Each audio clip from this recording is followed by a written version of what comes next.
السلام عليكم ورحمة الله وبركاته. معاكم كابتن خالد مع أكاديمية العالمي لتعليم قيادة السيارات. معانا النهاردة أستاذة علا. زي ما احنا شايفين دلوقتي في الحصة الأخيرة بتاعتنا قدرنا إن احنا نطلع في شبرا مصر في الشارع الزحمة اللي طبعا أي حد بيخاف من الزحمة.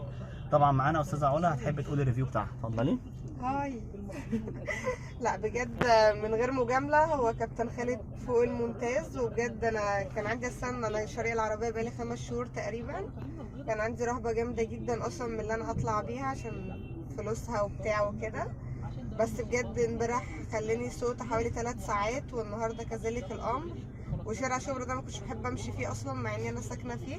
لا بس النهارده حلو جدا، وهو عنده ثقه وبيتكلم في التليفون وسايبني، فيحسسك اللي هو انا واثق فيكي زياده عن اللزوم. لازم اثق فيكي. لا فدي حاجه حلوه بجد. بس وثقت من أول مرة ولا النهاردة بس؟ لا هو النهارده بس. طبعا امبارح كان برضو كان في شويه غلطات، وكان في شويه حاجات هو كان عمال يصلح. عملنا إيه في ال3 ساعات امبارح؟ عملنا اللي هي الإقماع دي، وعرفنا خط مستقيم. خط عملنا مستقيم، حرف اس ورجعنا زي حرف الرخصة. اس بالظبط كده بتاعت الرخصة. قدام وورا. ورحنا من شبرا لمدينة نصر، ورجعنا من مدينة نصر لشبرا من عند الحديقة الدولية. طبعا كل ده انت اللي سايقه، انا ما سوقتش خالص. لا كابتن خالد بالعكس، هو كان بيوريني بس اعمل ايه، وكان سايب وانا اللي كنت سايبه.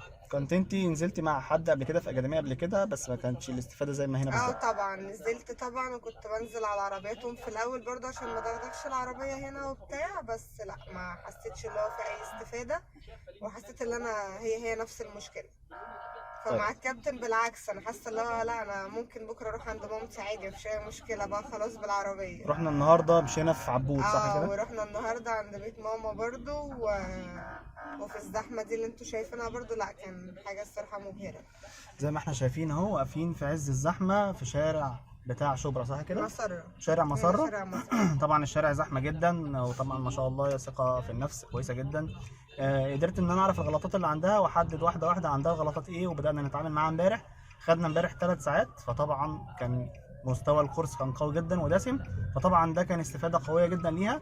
وهي بتبدا تطلع من العربيه قدامها اهي زي ما احنا شايفين، هتبص في مرايه واحده واحده، بصت وطلعت، بتبص وبتطلع.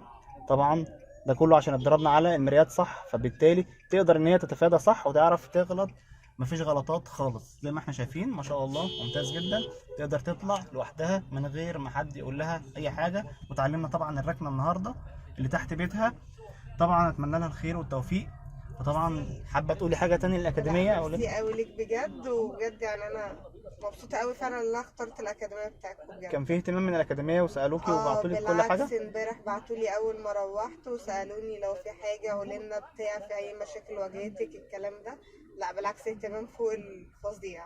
وكان في جدول برضو معاكي؟ وكان في جدول برضو، كل اللي بعتوا له في الجدول احنا اتدربنا عليه خطوه خطوه حاجه حاجه. حاسه ان ناقصك اي حاجه او محتاجه اي حاجه تاني؟ لا بالعكس. طيب نتمنى لك الخير والتوفيق، ونخش ان شاء الله نخلص الطريق ونخش ان شاء الله على بيتك. نتمنى لها الخير والتوفيق. السلام عليكم.